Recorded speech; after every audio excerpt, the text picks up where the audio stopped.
خواتین و حضرات، سویڈن کے دارالحکومت اسٹاک ہوم سے عارف کسانہ کی جانب سے اسلام قبول کیجیے۔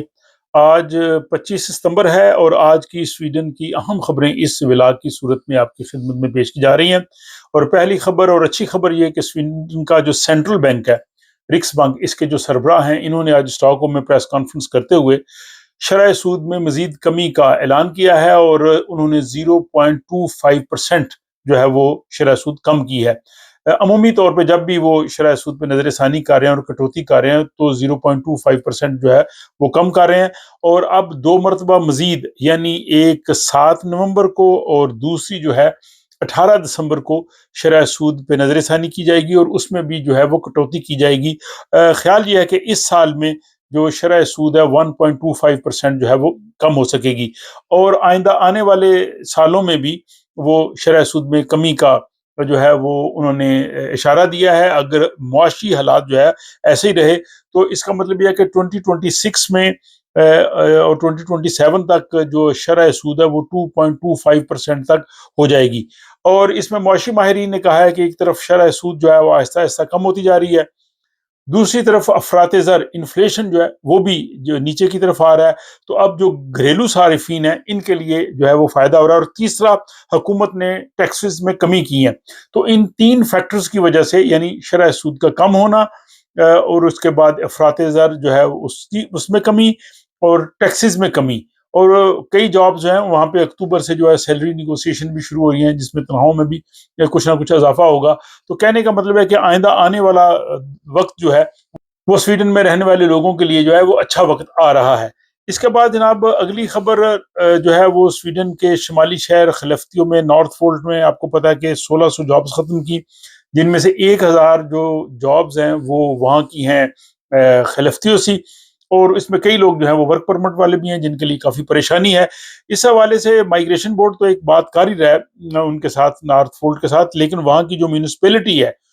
انہوں نے کہا ہے کہ ہم پوری کوشش کریں گے کہ جو لوگ بے روزگار ہوئے ہیں ان کو ہم کسی نہ کسی طرح سے یہاں پہ ایڈجسٹ کریں، کیونکہ وہاں پہ پچھلے سال 2000 نئے لوگ جو ہیں وہ خلفتی شفٹ ہوئے ہیں، اور یہ 50 سالوں میں سب سے زیادہ لوگ ہیں۔ نارتھ میں عمومی طور پہ لوگ جاتے نہیں، بلکہ نارتھ سے لوگ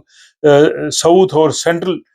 جو سویڈن، اسٹاک ہوم اور یوتیبوری کی طرف جو ہے وہ موو ہوتے ہیں۔ اب 2000 لوگ وہاں پہ گئے ہیں، اور کمیون کا یہ کہنا ہے کہ ہم کوشش کریں گے کہ جو لوگ بے روزگار بھی ہو رہے ہیں ان کے لیے جابز کریٹ کیے جائیں۔ اس کے علاوہ اس کے لیے جو کمیون کی چیف ہے کرسٹینا سندن، انہوں نے کہا جی کہ ہم جو ہے وہ کمپنی کے ساتھ بھی بات چیت کر رہے ہیں، اور کمیون اپنے طور پہ بھی یہ اس حوالے سے جو ہے وہ کوشش کرے گی۔ تیسری خبر یہ کہ گزشتہ ولاگز میں آپ کو بتایا تھا کہ سویڈن کی جو دائیں بازو کی جماعت ہے، سویڈش ڈیموکریٹس، SD، اس کے جو ایک لیڈر ہیں اور پارلیمنٹ میں جسٹس کمیٹی کے جو ہے وہ ہیڈ تھے، رچرڈ جومشوف، انہوں نے 2 متنازع کارٹون شیئر کیے تھے اپنے ٹویٹر پہ۔ اس کے علاوہ اس کے بعد ان کے لیے جو ہے وہ کیس شروع ہو گیا۔ اب پروسیکیوٹر نے منگل کے دن ان کو بلایا اور ان سے بیانات لیے، اور اس کے بعد پروسیکیوٹر نے کہا کہ ہم نہیں سمجھتے کہ انہوں نے کوئی جرم کیا ہے یا ان کو کوئی سزا دی جائے، کیونکہ انہوں نے اپنے جو اکاؤنٹ ہے اس میں انہوں نے وہ ری ٹویٹ کیے ہیں وہ جو کارٹونز تھے، اور وہ سیاسی آدمی اس طرح کی وہ